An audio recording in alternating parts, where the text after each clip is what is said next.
Salam sejahtera bagi setiap kita. Hari ini kita akan belajar dari 1 Tesalonika pasal 4 ayat yang ke-11a. Dan anggaplah sebagai suatu kehormatan untuk hidup tenang. Atau dalam terjemahan yang lain, buatlah ambisi Anda memimpin kepada hidup tenang. Kata kehormatan adalah satu kata kerja yang berkaitan dengan suatu usaha untuk mengejar atau mengusahakan apa yang kita inginkan, yaitu kehidupan yang tenang. Yang dimaksud hidup tenang dalam bahasa Latinnya askese adalah sebuah kesempatan secara sengaja menyediakan waktu atau mengistirahatkan fokus waktu kita, energi kita dari rutinitas hidup kita. Saat berdiam diri, kita memberikan seluruh fokus kita kepada Tuhan dengan tujuan supaya kita mengenal Dia lebih dalam. Sadar atau tidak, kesibukan atau aktivitas dunia ini tak jarang membuat kita makin dipacu untuk berproduksi seefektif dan seefisien mungkin.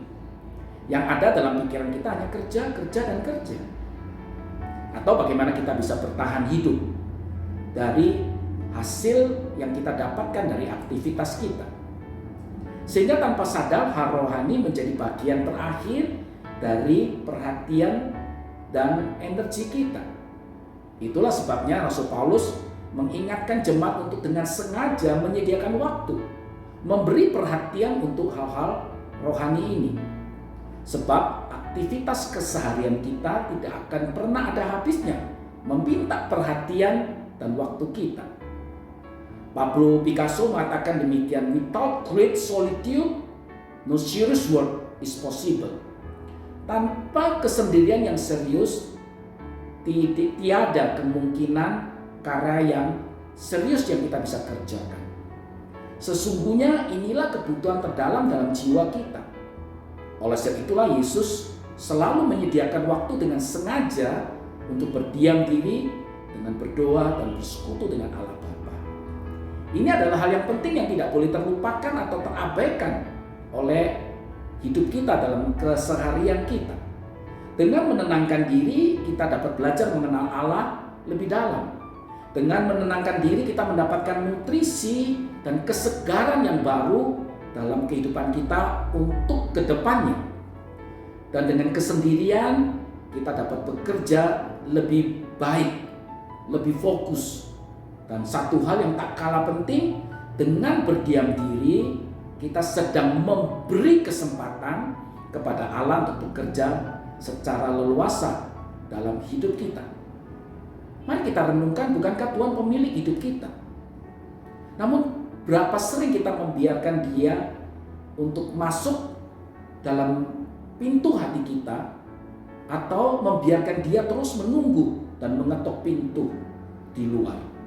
Seperti dikatakan dalam Wahyu pasal 3 ayat yang ke-20. Lihat, aku berdiri di muka pintu dan mengetuk. Jikalau ada orang yang mendengar suaraku dan membukakan pintu, aku akan masuk mendapatkannya dan makan bersama-sama dengan dia. Bagaimana Tuhan bisa bercakap-cakap dengan baik dengan kita, dan kita bisa mengenal Tuhan dengan dalam, kalau kita tidak membuka pintu hati kita. Dan untuk membuka pintu hati kita, yaitu dengan cara hidup tenang, berdiam diri. Dengan sengaja kita menyediakan satu waktu untuk Allah bekerja secara leluasa dalam hidup kita. Dan jikalau Allah bekerja dalam hidup kita, maka kita pasti memiliki pandangan yang lebih tajam ke depan. Dan hasilnya kita bisa melakukan banyak perkara bagi Dia, bagi orang lain, dan bagi keluarga kita. Tuhan Yesus memberkati setiap kita. Mari kita berdoa. Inilah setiap kami ya Tuhan, mampukan kami, beri kami semangat, beri kami kekuatan untuk dengan sengaja kami selalu menyediakan satu waktu di setiap hari kami untuk bersekutu dengan Engkau, berdoa dengan Engkau, menjalin relasi dengan Engkau, dan membiarkan Engkau bekerja secara leluasa dalam hidup kami. Terpujilah nama-Mu, dalam nama Tuhan Yesus kami sudah berdoa. Haleluya. Amin.